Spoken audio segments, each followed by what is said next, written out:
ఏదైతే న్యాయ వ్యవస్థ ఉందో న్యాయ వ్యవస్థలోని ఈ కేసులన్నీ కూడా నిలబడేదానికి ఒక పద్ధతి ప్రకారం ఛార్జ్ షీట్ ఫైల్ చేయాల్సినటువంటి అవసరం ఉంది. అది మన రాజ్యాంగంలో రూపొందించినటువంటి జ్యుడిషియల్ వ్యవస్థకు సంబంధించినటువంటి విషయం. దాన్ని లొసుకుని ఆధారంగా చేసుకుని ఇవాళ ఇందాక మిత్రులు చెప్పినట్టుగా దృశ్యం సినిమాలో కథలాగే అందరూ కూడా ఒకటే పద్ధతిలోని సమాధానాలు చెప్తూ, అంటే సమాధానం దాటవేస్తూ టెక్నికల్ గా వాళ్ళకు ఉన్నటువంటి అవకాశాలను ఉపయోగించుకుని ఇవాళ ఈ కార్యక్రమాలన్నీ కూడా చేస్తా ఉన్నారు. దీన్ని ఒక కేస్ స్టడీగా తీసుకుని ఇప్పుడు ఇది వీళ్ళు ఇచ్చినటువంటి ఏదైతే ఈ మద్యం ముడుపులకే మద్యం సంబంధించినటువంటి కేసు ఉందో దీంట్లో విచారణ విధానాలన్నింటినీ కూడా కేస్ స్టడీగా తీసుకుని భవిష్యత్తులో రాజకీయ నాయకులు, పెద్ద స్థాయిలో రాజకీయ నాయకులనే కాదు, సమాజంలో పరపతుండి పెద్ద స్థాయిలో ఉన్నటువంటి నేరస్తులు ఎవరైనా సరే వారు ఇటువంటి విషయాల్లో దొరికినప్పుడు ఏ విధంగా కోర్టుకు సంబంధించిన సాక్ష్యాలని, కోర్టుకు అవసరమైనటువంటి సాక్ష్యాలని చట్టపరంగా తీసుకుని చేయాలనే దాని మీద ఒక ప్రత్యేకమైనటువంటి చట్టాన్ని కూడా రూపొందించాల్సినటువంటి అవసరం ఇవాళ వైకాపా నాయకుల వల్ల ఈ సమాజానికి ఏర్పడుతున్నటువంటి విషయాన్ని కూడా మనం గుర్తించాలి. ఇవాళ అన్ని ఆధారాలు ఉన్నాయి.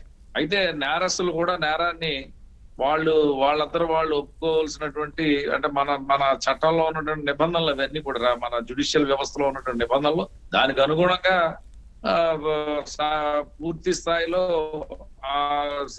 నిందితులకి శిక్ష పడే విధంగా ఛార్జ్ షీట్లు తయారు చేయాలంటే కొన్ని ప్రత్యేకమైనటువంటి స్టేట్మెంట్స్ కూడా అవసరం ఉన్నాయి. వాళ్ళు చెప్పేటటువంటి పరిస్థితులు లేనప్పుడు న్యాయస్థానం పర్మిషన్ తో నార్కో టెస్టులు కానీ లేదా బ్రెయిన్ రీడింగ్ కానీ లేకపోతే ఇంకా ఇతరత్ర అంశాలు ఏదైతే ఉన్నాయో ఇవన్నీ కూడా పరిగణలో తీసుకోవాల్సినటువంటి అవసరం ఉంది. అయితే ఇక్కడ నా ప్రశ్న ఒకటే, ఇక్కడ నేను అనేది ఏంటంటే ఒక సాధారణ పౌరుడు ఏదైనా ఒక నేరంలో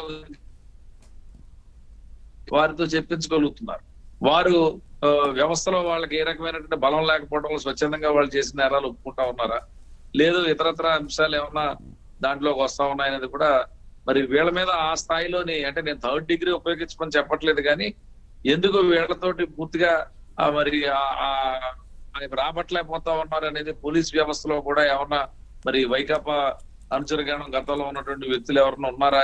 జరిగింది, పూర్తి స్థాయి చాలా వరకు విచారణ జరిగింది అక్కడ, అందుకనే ఇంతమంది నిందితులను అరెస్ట్ చేశారు. కాకపోతే ఇంకా అంతిమ లబ్ధిదారు ఆ విషయం గురించే ఈ విచారణ అంతా కొనసాగుతోంది. అదే చెప్తున్నాను నేను. ఇప్పుడు అంతిమ లబ్ధిదారు, ఇప్పుడు మనకు మర్డర్ కేసు తీసుకుందాం అండి. ఇప్పుడు మన జరిగినటువంటి విహారయాత్రలో జరిగిన మర్డర్ కేసు ఉంది. ముద్దాయిలు దొరకగానే పల్నాడు సుపారీ చేయించారని చెప్పగలిగే చెప్పించారు పోలీసులు.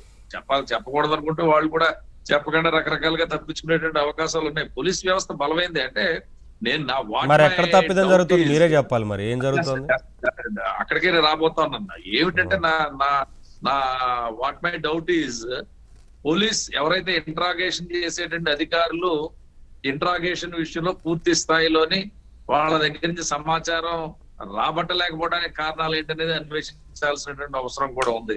లేదు అవసరమైతే ఆ దర్యాప్తు అధికారులని, అయితే వీళ్ళని ఇంట్రాగేషన్ చేసేటటువంటి అధికారులను కూడా ఒకసారి మరి వాళ్ళ యొక్క పూర్వపరాలు వాళ్ళ ట్రాక్ రికార్డు కూడా పరిశీలించాల్సినటువంటి అవసరం. సాధారణంగా నిందితులను ఇటువంటి సామూహిక, అంటే ఒక గ్రూప్ ఆఫ్ పీపుల్ గా ఏర్పాటు చేసేటువంటి క్రైమ్ లోని నిందితులను విడివిడిగా విచారణ చేసి వాళ్ళ యొక్క స్టేట్మెంట్స్ రాబట్టి మళ్ళీ అందరినీ కూర్చోబెట్టి మళ్ళీ చెప్పించి రకరకాలుగా ప్రయోగాలు చేసేటటువంటిప్పుడు ఖచ్చితంగా కొన్ని సమాచారాలు బయటపడతాయి.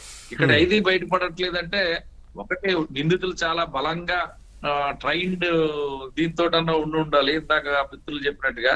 అదర్వైజ్ ఇంట్రాగేట్ చేసే అధికారులు కూడా కొంతమేరకు. సరే వేణుగోపాల్ గారు, మీరు అన్నట్లుగా వారు ప్రిపేర్డ్గా ఉన్నారా లేదంటే అసలు అధికారులు ప్రిపేర్డ్గా లేరా, ఏం జరుగుతుంది అనేది తెలుస్తుంది. వారు పిటిషన్ దాఖలు చేయాలని ఆలోచనలో ఉన్నారు కాబట్టి విచారణ స్టైల్ ఏమైనా మారుతుందా, అంటే కోర్టును ఆశ్రయించిన తర్వాత సార్ చెప్పినట్లుగా ఆ టెస్టులకు వెళ్తారా, ఏం జరుగుతుందో చూడాలి మనం. ఇంకా చాలా టైం ఉంది కాబట్టి. మహేష్ గారు మీరేం చెప్తారు సార్, మీకేమనిపిస్తోంది? ఈ కేసులో చాలా వరకు ఆధారాలు సిట్టు సేకరించింది, కాకపోతే వారు నోరు విప్పడం లేదు అనే దానికి చాలా రీజన్స్ ఉన్నాయి. ఇంకా తీగలాగితే డొంక అంతా కదిలినట్టుగా ఒకరొకరుగా బయటకు వస్తూ ఉన్నారు, వాంగ్మూలాలు తీసుకుంటున్నారు, విచారణ చేస్తున్నారు.